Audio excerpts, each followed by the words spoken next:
Shalom, Assalamualaikum warahmatullahi wabarakatuh. Om Swastiastu, nama budaya, salam kebajikan. Perkenalkan, nama saya Irma Winta, NIM 2214201075, kelas A3 Fakultas Keperawatan, mata kuliah Kewarganegaraan. Tujuan saya dalam pembuatan video ini adalah untuk memenuhi tugas UTS mata kuliah Kewarganegaraan dengan dosen pengampu Aprilia Widya Mandey, SH, SS, MH.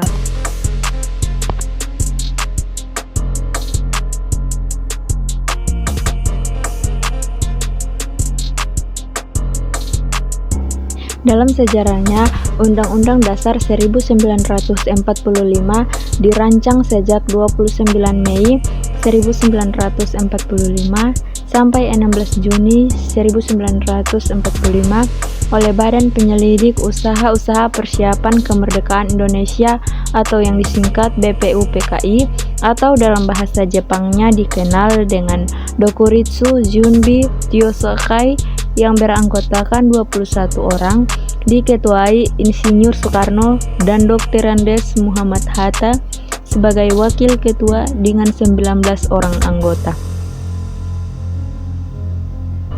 Latar belakang terbentuknya Undang-Undang Dasar 1945 bermula dari janji Jepang untuk memberikan kemerdekaan bagi bangsa Indonesia di kemudian hari.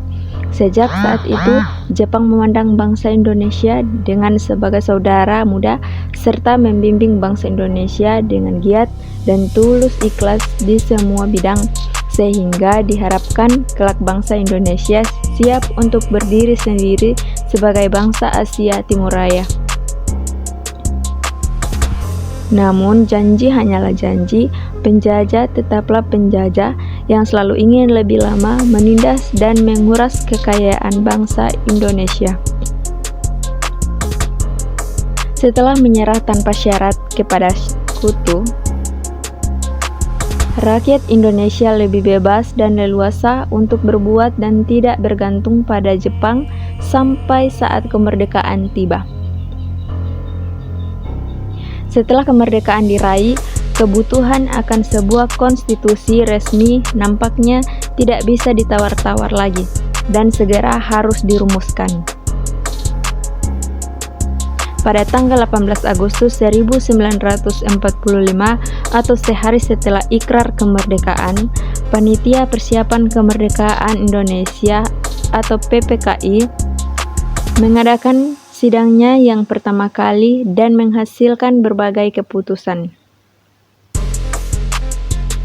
Dalam sejarah perkembangan kemerdekaan Indonesia, ada 4 macam-macam undang-undang yang pernah berlaku, yaitu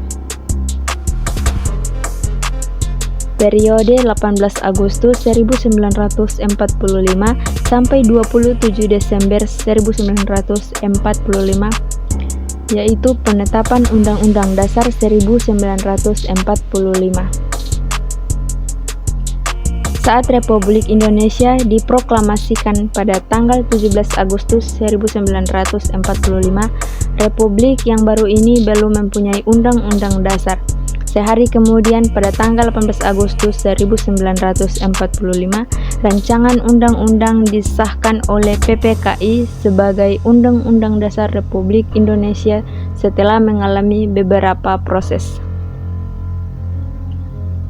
Periode 27 Desember 1949 sampai 17 Agustus 1950, penetapan Konstitusi Republik Indonesia Serikat.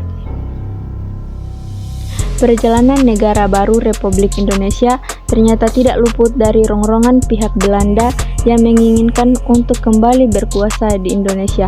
Akibatnya, Belanda mencoba untuk mendirikan negara-negara seperti negara Sumatera Timur, negara Indonesia Timur, negara Jawa Timur, dan sebagainya. Sejalan dengan usaha Belanda tersebut, maka terjadilah agresi Belanda 1 pada tahun 1947 dan agresi 2 pada tahun 1948.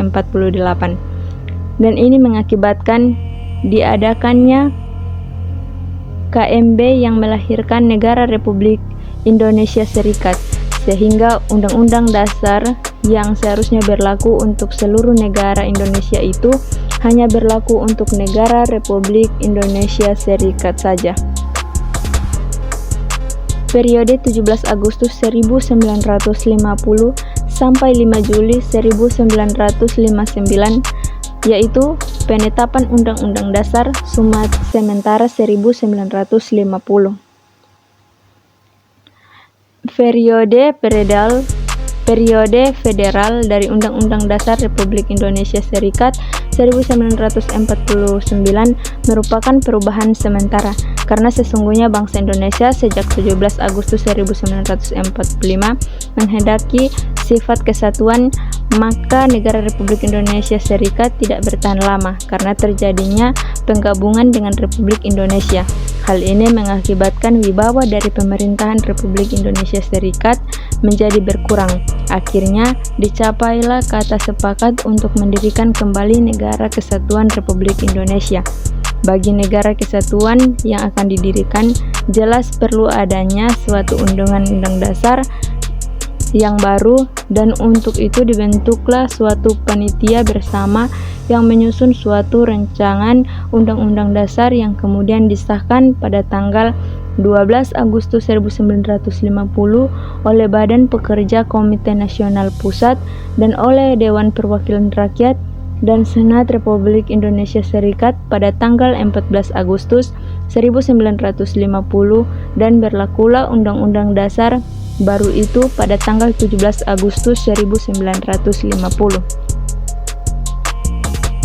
Periode 5 Juli 1959 sampai sekarang. Penerapan, yaitu penetapan berlakunya kembali Undang-Undang Dasar 1945. Dengan Dekrit Presiden 5 Juli 1959 berlakulah kembali Undang-Undang Dasar 1945 dan perubahan Majelis Permusyawaratan Rakyat sementara Orde Lama pada masa 1959 sampai 1965